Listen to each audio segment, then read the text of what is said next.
Okay, let's take a look at tutorial 7, question 1. A stock is currently priced at £20. It is known that at the end of 1 year it will go either up 10% or down 5%. So let's write down the multipliers. The risk-free rate is 8%. That's compounded annually, making life very easy. Use the no arbitrage argument. So the question's checking we know what this means. Derive any formulas used. So we cannot use the formula sheet to find the initial value of the put option with a strike price of £20, and then check your answer using the risk neutral valuation.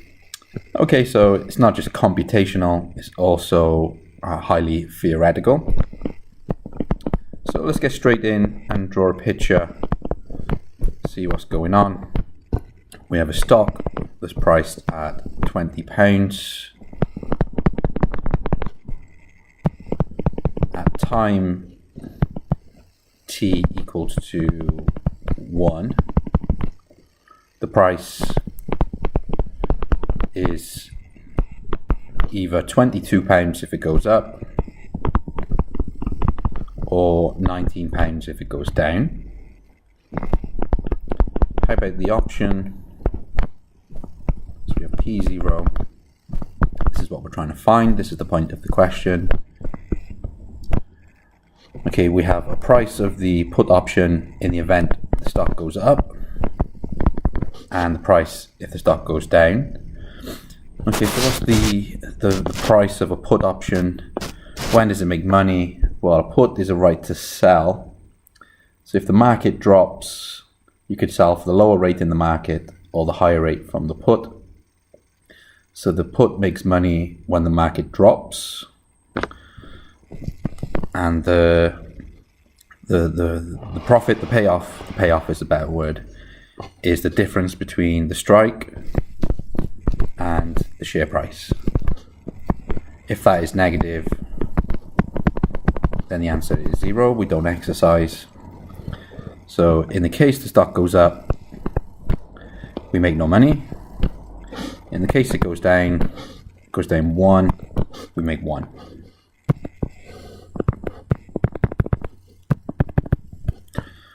Okay, so there's a picture that shows our situation, obviously pictorially. Now we have this piece of theory, the no arbitrage condition. Okay, so the theory says we should build a portfolio with triangle shares. We don't know how many that is at the moment, and a short position on the option. In our case, it's a put option, so, and a short position in a put option. Okay, so short on the put. If you remember your put call parity, the share price and the put in a portfolio should move in the same direction. So if we're short on the put, we should probably be short on the shares. So I'd be very surprised if the triangle wasn't negative, but we'll see that in a moment. So the portfolio at any time is the number of shares times by the value of a share. Take away your put option because we're short on the put. So what happens in 1 year? What's the value of portfolio? Well, there are two possible outcomes. They should give the same answer. If the share price rises, then this is the value of the shares. Take away the closing of the put. And if it goes down, that's the value of the shares. Take away the closing of the put. Now we want to choose triangle in such a way that these values are the same. So we have a riskless portfolio, riskless in the sense that we always get the same value of the portfolio at the end.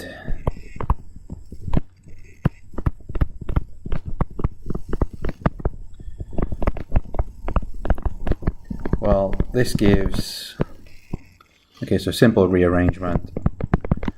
So stick them equal to each other, rearrange for triangle. So I'm going to put the triangle on the left, which is the top, factorize it out.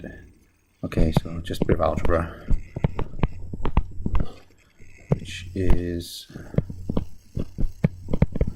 I believe is that. And chop the numbers in. You could use 1.1 times 20, but I just know they're from the tree, the prices, and we get minus 1/3 of a share. Okay, so there is the number of shares we should buy for this no arbitrage condition. Okay, we're not finished yet. On the other hand, this condition, this no arbitrage condition, leads to the following. It says at time 0, if we take the value of the portfolio and we discount it, so the value of the portfolio at time t, and we discount it back to the present value, well, we could do that for both the events of the share price rising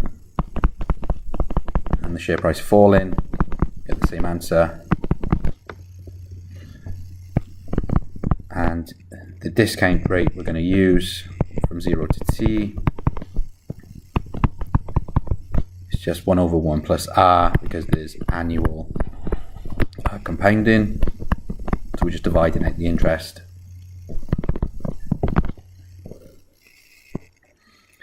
What else do we have?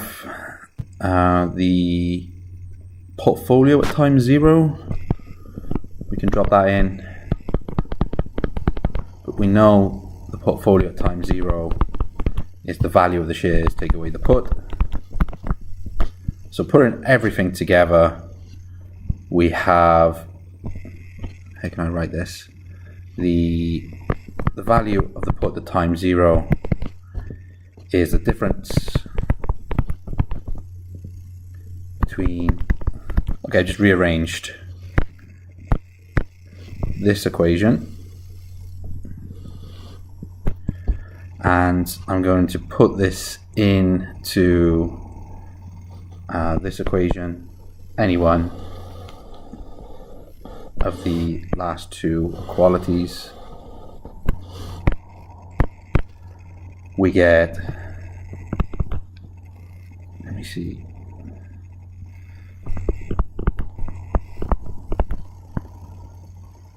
actually I'm going to drop one of these into here. Let's do the up case, doesn't matter, you could use the down case if you wanted. So I put this one in to here. This gives, let me see,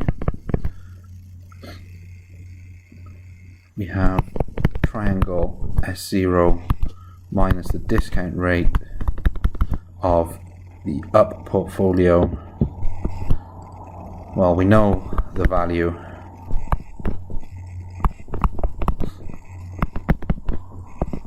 It's this one.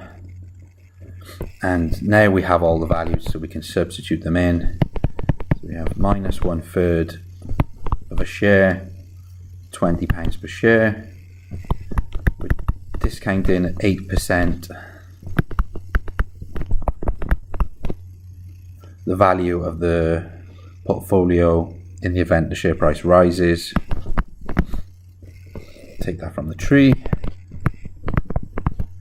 With quite a bit of work actually, the value of the put at time 0 using this model is about 12 pence. Okay, so that completes, with quite some work actually, the first requirement using the no arbitrage argument. The second part says, now verify that the risk neutral valuation gives the same answer. Okay, so let's put all these calculations to one side for just one moment and take a look at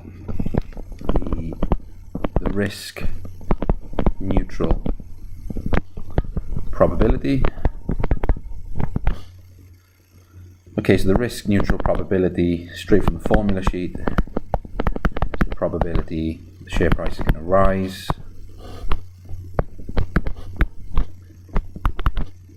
at time 0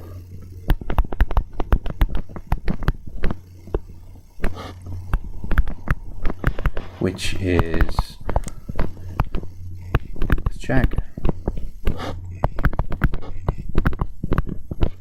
which is, well, it's a simple calculator job. The calculator returns the answer as a fraction, so that's fine. 13/15. Okay, so that's the probability the share price is going to rise.